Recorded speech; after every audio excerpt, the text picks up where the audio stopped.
Hello, everyone, and welcome to another episode of Campus Care Ed Talks. Ed Talks is a platform where educators and leaders come on board and express their viewpoints related to education and society. Our topic for the day is six principles of genius are in the classroom. And to express our viewpoints on the same, we have with us Miss Sharmila Chatterjee, ma'am, principal of Billabong High International School, Noida. A very warm welcome, ma'am. Thank you. How are you doing, ma'am? Thank you so I'm much for doing, taking out your time. I'm doing good. Thank you so much for providing me this platform and opportunity. Thank you so much, ma'am. So, ma'am, principles of genius are in the classroom. So, before we begin, what is a genius are and how is this beneficial for the students? Why are we talking, about this for the classroom to be implemented in the classroom, ma'am? To begin with, Mehak, as we know, we are on a threshold of a transformation in school education. I mean, right now, what is happening is actually very, very exciting. And of course, with the implementation of the National Education Policy 2020, as educators, it is very important for us to appreciate the need for change, the need to upscale ourselves in our classrooms. Specifically, I'm talking about. So when we look back at our conventional classrooms, where classroom or a traditional classroom is wherein everything is it's extremely controlled environment where learners are majorly dependent on asking questions. And what does it lead to? It leads to lack of inquisitiveness. We subdue and suppress their creativity. However, when we talk about the genius hour, I mean, that's the magic moment in a classroom, which should actually be designed in every classroom, every school, every educational sector. How does this concept help? This concept supports learners to enhance inquiry based learning, critical and creative thinking skills, self learning, self paced learning, and most importantly, problem solving skills. Children learn to navigate their learnings, research, collect information, data, and then present it in a extremely meaningful manner. So this is where I would like to, share this. This is what that are belongs to the learner. Absolutely, ma'am. That was very well explained. Moving forward, ma'am, how does this genius R works in the classroom, ma'am? May I share a presentation if it's Sure, okay ma'am. with you with some pictures? How do I do that? Ma'am, I have given you screen sharing rights. If you could, check once if you're able to share your screen. Yes. All right. Yes, ma'am. Is Yes, that ma'am. It is okay? visible, ma'am. Right. Okay. And so we just do the screen share. Okay. Is it visible? Yes, ma'am. It is visible, Yeah. ma'am. So as I said, when we talk about how does this work, it works when we are giving the opportunity to the learner to ask questions and throw them with volley of questions like what if? What if the situation is different? What if sun rises in the evening and rises in the morning? I mean, you're just throwing questions which are open-ended, which are not closed-ended. It is an opportunity or a window to learning that something interests you, and you here is the learner. How do you use, genius are? Let's look at this. Um, Students explore their interests. It's creativity, it builds social and immense confidence when we are giving the learner the opportunity to express his, her, or her own learning, an opportunity to explore possibilities. Let's look at some of the, or how does it benefit a child. For example, if we have already explained certain tasks to the child and further information, we just declare what is the basic purpose of doing this activity. Let the child explore their own sense of purpose to whatever they study and their own knowledge.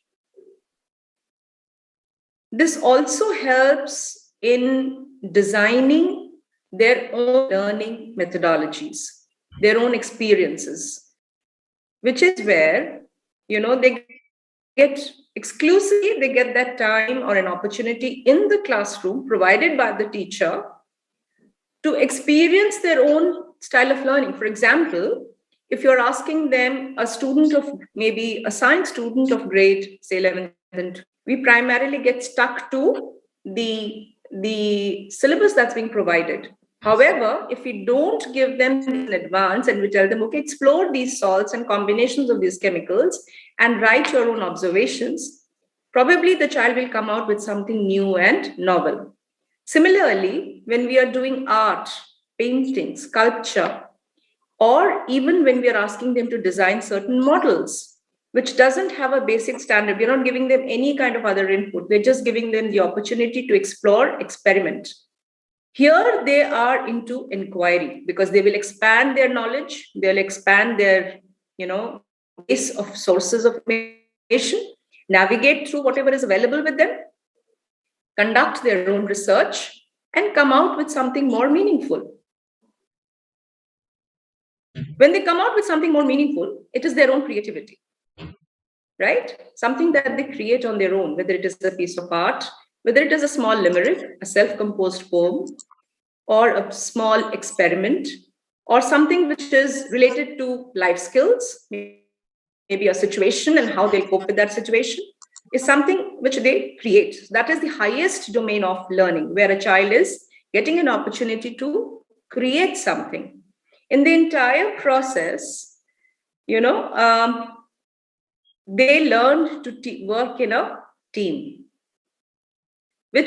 and as we all know, 21st century competencies are based on teamwork. You have to learn to collaborate. I hope I have answered a part of your question. Absolutely, ma'am. Thank you so much. That was a very beautiful presentation and a very well explained answer by you, ma'am. Moving forward, ma'am, do you think this genius art, does it promotes personalized learning, and do you think that the teaching method after teachers work, how does it affect the teachers work in general, ma'am? Right. Of course, it promotes personalized learning because genius art is that classroom where teacher intent is limited. It promotes a sense of purpose. The objectives of the learnings become very clear to the learner as they discover, explore, experiment, and create their learnings. They learn to work in teams, as I just explained. They learn team spirit, collaborative skills. Children are provided with hypothetical situations, right, which are not probably available in the textbook or the sources that they have at that moment.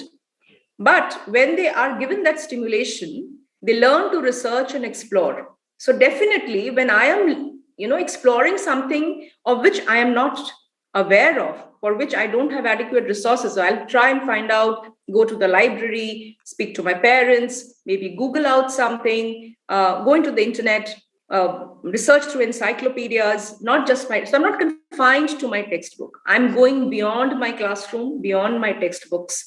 So if I am doing that, definitely I'm enhancing my own knowledge base, which is personalized learning.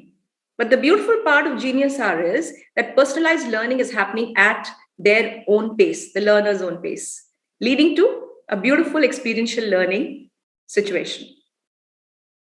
Of course, your next question was on how teachers are going to be taking this up, right? Yes, ma'am.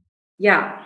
Well, the work of the teachers is not going to decrease. However, I would say it will increase at a very, very different lateral level because when we are talking about the national education policy, it is talking about upscaling the teachers and potential, right? Yes, ma'am. Moving from a conventional setup of teaching learning, we are moving towards a more progressive, modern 21st century skills of teaching. That's the audience, that's the set of children you have in front of you. So as a mentor, you no longer become a teacher per se, right? Your role becomes that of a coach, that of a mentor, a facilitator, whose intervention is extremely limited during the Genius R sessions because it is a self-paced learning activity. The child will do the activity at his or her own pace. maybe individually or in a group activity. Teacher's job would be basically to provide guidelines, maybe some structure, and let the learners explore and create. Their intervention will be one-on-one support. It's not going to be that, okay, I'm telling you this, so you do this. I'm telling you this, so you write this. No. Also for the Genius Hour, the teacher will design projects, tasks, assignments for every child. Now, what will happen in that? That in that entire process, the teacher to know the learner better. And if they are also doing an observation of how a child is proceeding with the task, definitely you know your child, that learner's strengths and areas of concern for that particular learner. So you're observing them very, very closely on their development of the project, on the development of how they are collaborating, how they are participating in the given task. And the project is based on group work. It will help the teacher to initiate collaboration amongst the learners, which will create a bond. It will encourage critical thinking, collaborative thinking skills, and most importantly, taking and giving critical perspectives and opinions about each other, right? Which many of our learners lack. I mean, that's a common thing. We don't know how to listen to others.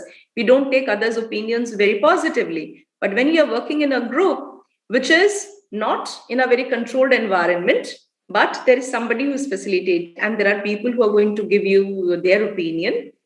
I think, and I have seen and I've experienced in my classrooms, that they learn to accept each other's perspectives. Yeah. Because if it's peer to peer, they are more open to suggestions. The outcomes of these design tasks, projects will also be very different. Like, they'll be creating a podcast, they'll be maybe, creating something like their own sport, investigating different careers, building a website, designing a 3D model. Could be simple, learning how to sew. When, I mean, small children of grade 1 and 2, they don't know how to stitch. Maybe they learn how to stitch, right? Develop new science experiments, explore recipes. I mean, there is absolutely endless opportunities that can actually be done. And collaborative skills, I mean, it's wonderful when they all come together and they're designing something of their own.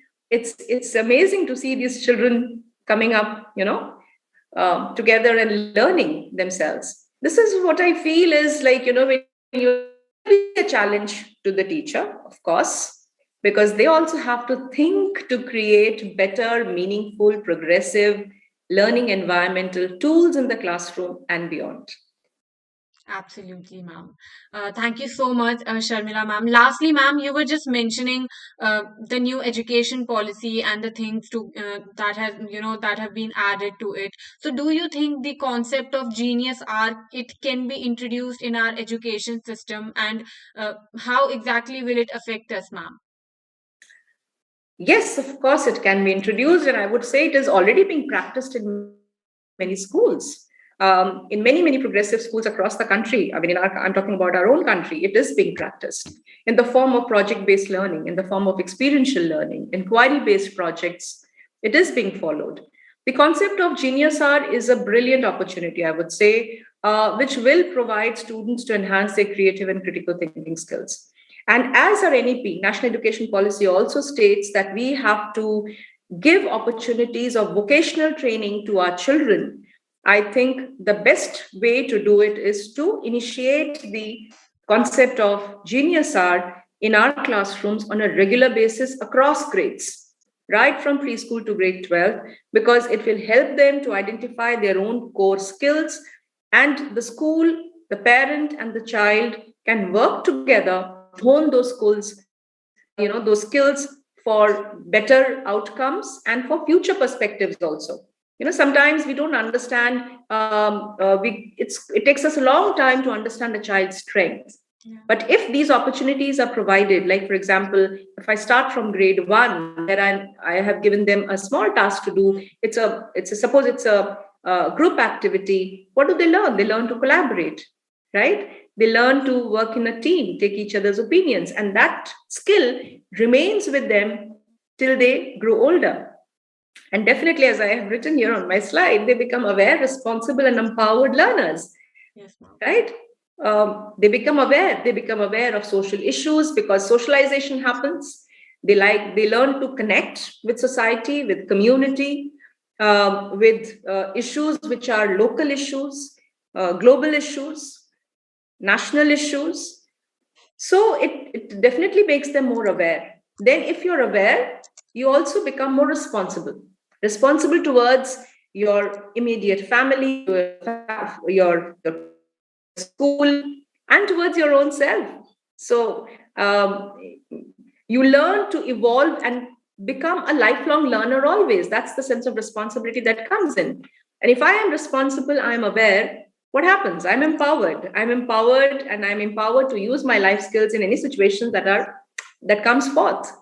So I think it can be brilliantly, I would say, incorporated into our education system.